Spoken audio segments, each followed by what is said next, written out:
దగ్గు పడిశం బట్టి మందులు, టానిక్‌లు మింగి మింగి నోరు చెడిపోయిందనేసి రైతు బజారుకు పోతే నెత్తళ్ళు కనిపించాయండి. Welcome to my channel MB kitchen. ఇవి చూసేసరికి చిన్న చేపలైనా పులుసు పెట్టి కూర చేసుకుందామని నోటికి మంచి రుచి వస్తుందనమాట. ఇలా పులుసు పెట్టి కూర చేసుకుంటే మరో 2 ముద్దలు ఎక్కువే తింటారనమాట. అంత బాగుంటుంది ఇది. చూసేకి చిన్నగున్నా కూడా పెద్ద దాంట్ల కంటే టేస్ట్ బాగుంటుంది.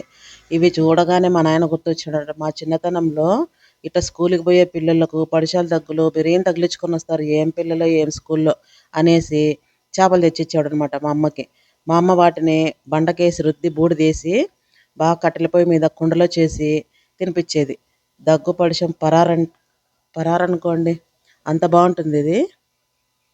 చేసే విధానం కరెక్ట్‌గా ఉండాలి గానీ బాగా కుదురుతుంది. ఇక్కడ నేను చూపిస్తున్న విధంగా కేజీ నెత్తళ్ళు తెచ్చాను. అక్కడే క్లీన్ చేసి ఇచ్చారనుకోండి. కానీ ఇంటికొచ్చాక నేను కూడా ఉప్పేసి కొంచెం బాగా అలా గుండు గిన్నెలోకేసి గరగర తిప్పేసి 2, 3 సార్లు కడుక్కోవాలి. కొంచెం నేను చూపించిన విధంగా పై పక్క ముల్లులాగా ఉంటుంది. అది తీసేస్తే గినంగా ఈజీగా తినేయొచ్చు. కస నమిలేసి. అదేం పెద్ద ఇబ్బంది ఉండదు. గొంతులో గుచ్చుకుంటుందేమో అని. ఇలాగ బాగా 2, 3 సార్లు కడుక్కున్నాక బాగా తెల్లగొస్తాయి ఇలాగ నీట్‌గా. స్మెల్ అనేది ఉండదనమాట.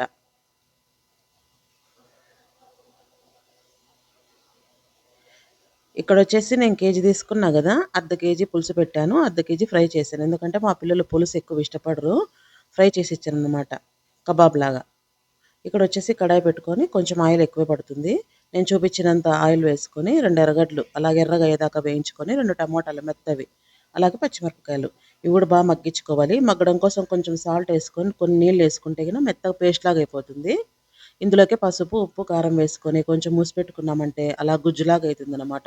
ఇక్కడ నేను చూపిస్తున్న విధంగా చింతపండు ఇంత నానబెట్టుకుంటే చాలా అర్ధ కేజీకి కరెక్ట్ సరిపోతుంది. మరి పులుపు ఎక్కువ ఉండకూడదు, తక్కువ ఉండకూడదు. ఇలా గుజ్జంతా పోసేసుకున్నాక చింతపండు గుజ్జు కలిపెట్టేసుకొని ఇంకొన్ని నీళ్ళు వేసుకోవాలి. మరీ చన్నీళ్ళు వేయకూడదు. ఒకటేసారి వేసుకొని బాగా తెరలనిచ్చాలి పులుసుని. ఎప్పుడే కానీ పులుసులోకి పచ్చికరేపాకు వేసుకుంటేనే టేస్ట్ చాలా బాగుంటుంది. ఏ కూరలకైనా పులుసు కూరల్లోకి. అది అక్కడ తెరనిచ్చే కోసం ఆ పక్క స్టవ్ మీద పెట్టేసి ఇక్కడ గరం మసాలా. ఇదేనండి సీక్రెట్. మా అమ్మ అప్పటికప్పుడు ఇలా దంచి వేసేదనమాట. ఇంక అల్లము అట్లాంటివి ఏం వేసేవాళ్ళు కాదు. గసాలు, ధనియాలు, మిరియాలు,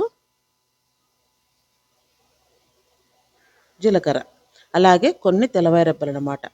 ఇవన్నీ అలా వేయించేసి కచ్చపచ్చగా దంచేసి ఇలా చేప ముక్కలు తెరులుతున్న ఎసురులోకి వేసేసి పులుసులోకి ఎక్కువ కలపెట్టుకోకుండా అలా సర్దేసుకొని నీట్‌గా మూసిపెట్టుకొని 10 నిమిషాలండి. ఎక్కువ కూడా పట్టదు. చూడండి మెత్తగా అయిపోతాయి.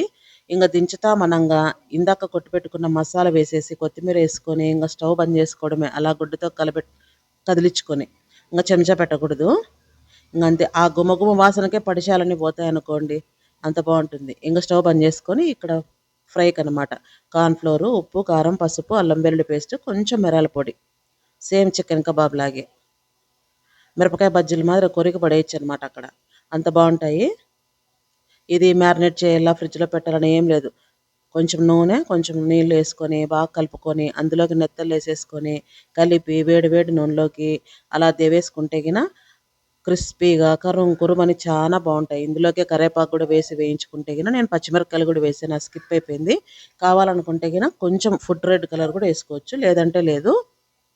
అంతేనండి. చాలా ఈజీ రెసిపీస్ ఇవి. చిన్న పిల్లలు కొత్తగా నేర్చుకున్న వాళ్ళు కూడా ఈజీగా చేసేయచ్చు. స్మెల్ అనేది రాకోకుండా నెత్తళ్ళ పులుసు అంత బాగుంటుంది. ఇవి చాలా స్మూత్‌గా తిరిగేయాలండి. తొందరగా ఇరిగిపోతాయన్నమాట. ఇలా వెడల్పాటి ప్యాన్‌లో వేసుకొని తిరిగేసుకోవడమే. మీకు నచ్చిందనుకుంటున్నాను. సబ్స్క్రైబ్ చేసుకోండి, లైక్ చేయండి, షేర్ చేయండి, కామెంట్ చేయండి. పక్కనే బెల్ అనేది ఒకటి ఉంటుంది. దాన్ని ఒక్కసారి అలా టంగుమని కొట్టండి. నేను పెట్టే ప్రతి వీడియోస్ ఫస్ట్ మీకే వస్తాయి. ఇలా తీసేసుకోవడమే. ఇంక దీంట్లోకి ఎర్రగడ్డ, నిమ్మకాయ పిండుకొని తింటే కరుం కురుమని ముండ్లు అనేది కనపడదు. నమిలి పడేయొచ్చనమాట కస. ఇది తెల్ల వైట్ రైస్‌లోకి గానీ, జొన్న రొట్టెలోకి గానీ, రాగి ముద్దలోకి గానీ చాలా బాగుంటుంది పులుసు. ఏం చేద్దామండి మందులు మింగి మింగి నోరు చెడిపోయిందనేసి ఇలా చేసుకున్నాను. మీకు నచ్చిందనుకుంటున్నాను. మరిన్ని మంచి రెసిపీస్‌తో వస్తూ ఉంటాను.